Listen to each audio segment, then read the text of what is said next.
Hello guys, welcome back to my channel the nurse era. आज हम cell level organisation को बहुत easy और एग्जाम ओरिएंटेड तरीके से समझेंगे।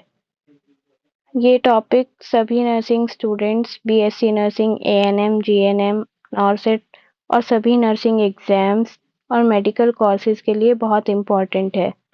So I am going to explain this topic to you guys in a very simple language so that you guys can understand clearly.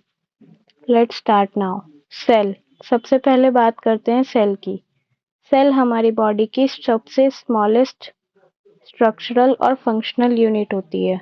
Structural का मतलब बॉडी की building blocks और फंक्शनल का मतलब बॉडी के सारे फंक्शन भी सेल की वजह से ही होते हैं। सेल की डिस्कवरी रॉबर्ट हुक ने 1665 में की थी और सेल की स्टडी को हम साइटोलॉजी कहते हैं। सेल मेम्ब्रेन का दूसरा नाम है प्लाज्मा मेम्ब्रेन। ये सेल की आउटर कवरिंग होती है जो सेल को प्रोटेक्शन प्रोवाइड करती है। Composition of cell membrane is composed of proteins, lipids and carbs. 55% of proteins, 40% of lipids and 5% of carbs. Functions of cell membrane को हम सेलेक्टिवली परमिएबल बोलते हैं क्योंकि ये हर सब्सटेंस को अंदर या बाहर नहीं जाने देती, सिर्फ ज़रूरत के सब्सटेंस को ही अलाउ करती है। सेल को प्रोटेक्शन प्रोवाइड करती है, सेल कम्युनिकेशन में हेल्प करती है और सेल का शेप मेंटेन करती है। ट्रांसपोर्ट अक्रॉस सेल मेम्ब्रेन मतलब सब्सटेंस का सेल के अंदर और बाहर का मूवमेंट।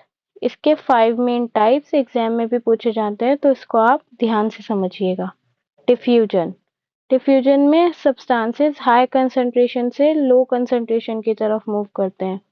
इस प्रोसेस में एनर्जी की ज़रूरत नहीं पड़ती क्योंकि हाई से लो कंसंट्रेशन है, तो जाहिर सी बात है एनर्जी की तो कोई ज़रूरत नहीं है इसमें। ऑस्मोसिस सिर्फ वाटर मॉलिक्यूल्स का मूवमेंट है। वाटर लो सॉल्यूट कंसंट्रेशन से हाई सॉल्यूट कंसंट्रेशन की तरफ मूव करता है। एक्टिव ट्रांसपोर्ट में सब्सटेंसेस लो कंसंट्रेशन से हाई कंसंट्रेशन की तरफ मूव करते हैं। ये कंसंट्रेशन ग्रेडियंट के अगेंस्ट होता है, इसलिए इस प्रोसेस में एटीपी एनर्जी की ज़रूरत होती है। क्योंकि ये लो से हाई कंसंट्रेशन की तरफ मूव करते हैं, इसलिए इसमें एनर्जी प्रोसेस की ज़रूरत होती है जिसको हम एटीपी बोलते हैं। एंडोसाइटोसिस, एंडो मतलब एंट्री इनसाइड, तो सेल की किसी पार्टिकल या फ्लूइड को अंदर लेना एंडोसाइटोसिस कहलाता है।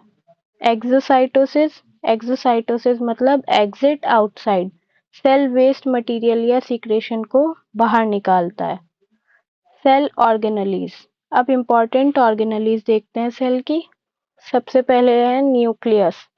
ये सेल का कंट्रोल सेंटर होता है और इसमें डीएनए प्रेजेंट होता है।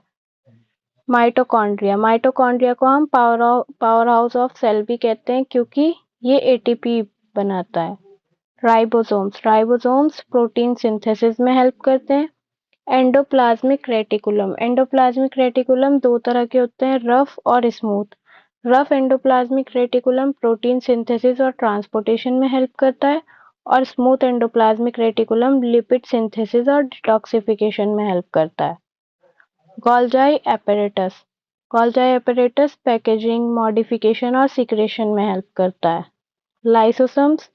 लाइसोसम्स का दूसरा नाम है सुसाइड बैग क्योंकि ये इंट्रासेलुलर डाइजेशन भी कराता है।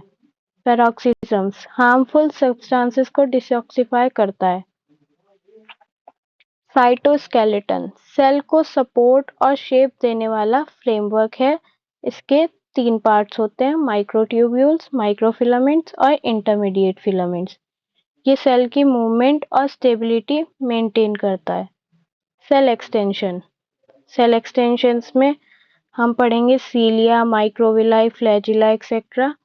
सीलिया हेयर लाइक प्रोजेक्शंस होते हैं जो मूवमेंट में हेल्प करती हैं। माइक्रोविलाई सरफेस एरिया इंक्रीज करती है जिससे एब्जॉर्प्शन बढ़ जाता है। Flagella long tail like structure होते हैं जो मूवमेंट के लिए होते हैं, जैसे कि स्पर्म। अगर ये एक्सप्लेनेशन हेल्पफुल लगी हो तो वीडियो को लाइक करें, अपने नर्सिंग फ्रेंड्स के साथ शेयर करें और द नर्स एरा को फॉलो सब्सक्राइब करना मत भूलिएगा। Thank you and happy learning.